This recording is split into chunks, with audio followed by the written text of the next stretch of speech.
Good morning and welcome to the 11th week of the fall 2019 semester.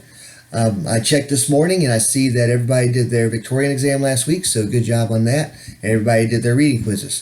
For those of you that are not turning in your weekly assignments, you cannot expect to pass this class by just doing the weekly quizzes and the exams. You're going to have to do some of these weekly essays. For those of you that are doing your essays on time every week, good job. I'm seeing some improvement. I'm seeing some good stuff.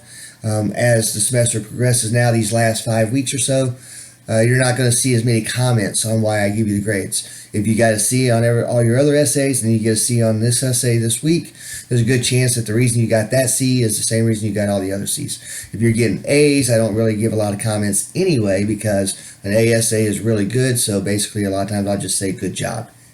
Or I may point out something like you didn't cite your quotations properly or something like that.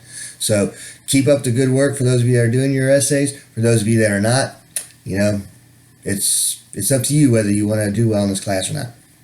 All right, so this week we are starting a whole new book. So this is the most recent edition. You can see it's a greenish color. If you're using an older edition, then it's probably going to be a brown color. But nevertheless, it is the 20th century, and in this edition it says 20th and 21st. The other one would just say 20th century. So we're doing some poetry this week, and we're covering a lot of ground and several authors, but the poems are all really short, so it's not like I'm giving you a bunch of epics all in 1 week.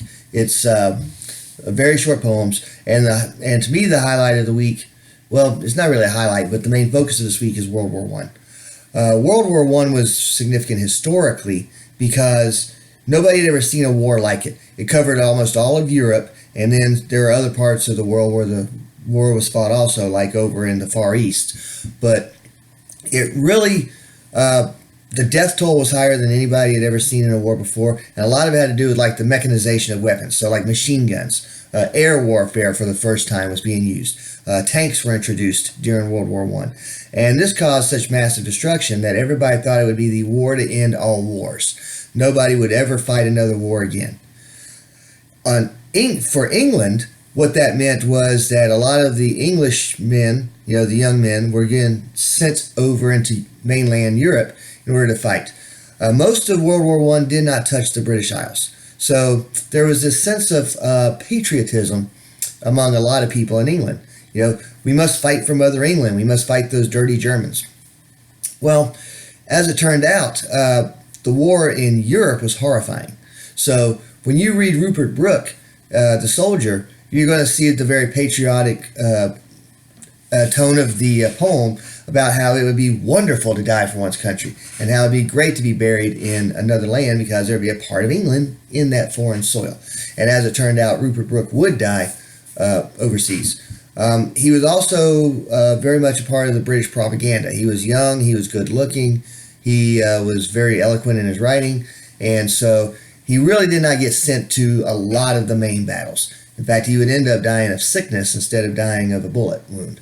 But he did represent that Georgian view, and I say Georgian view because King George was King George V was actually the king of England at the time, and he was very much rah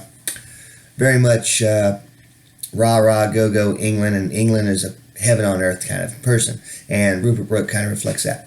Then you get the other two authors, Sassoon and Owen. And those two were actual soldiers that fought in the trenches, soldiers that actually saw warfare.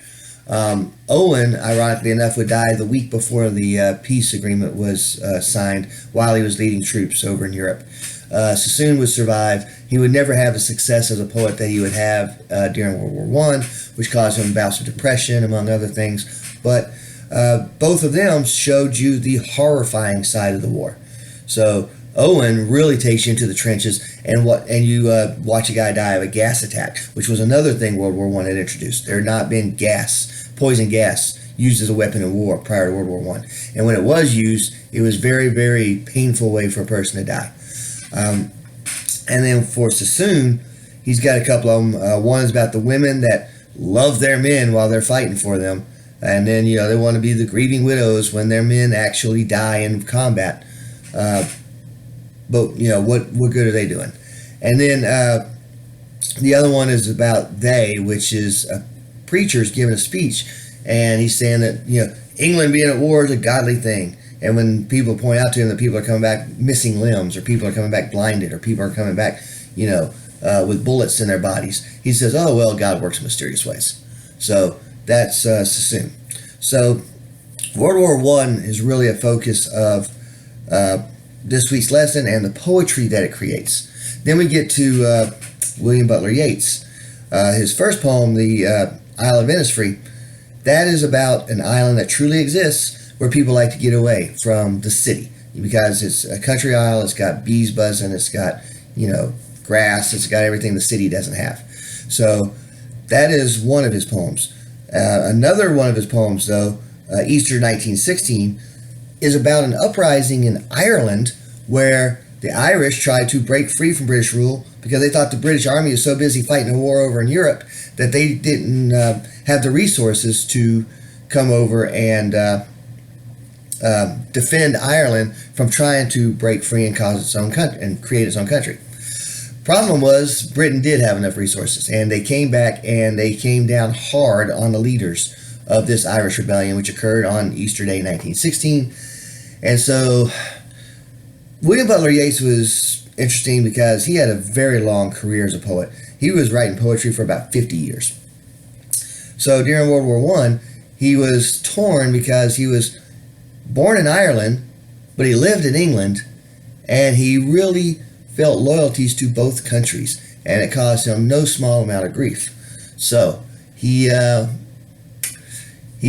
this Easter 1916 as a way to pay tribute to many of the leaders of this rebellion whom he was friends with. And so that is something to think about as you read that poem. So William Butler Yeats, you cannot teach 20th century British poetry without including William Butler Yeats in it. And finally, we got two poets that don't really fit into any of the other stuff we're doing the rest of the semester, so I've included them in this week. One of them is probably the father of British modernism, a guy by the name of T.S. Eliot. Modernism was a very experimental type of writing. Many modernist authors included Eliot, James Joyce, Virginia Woolf, whom you will read later.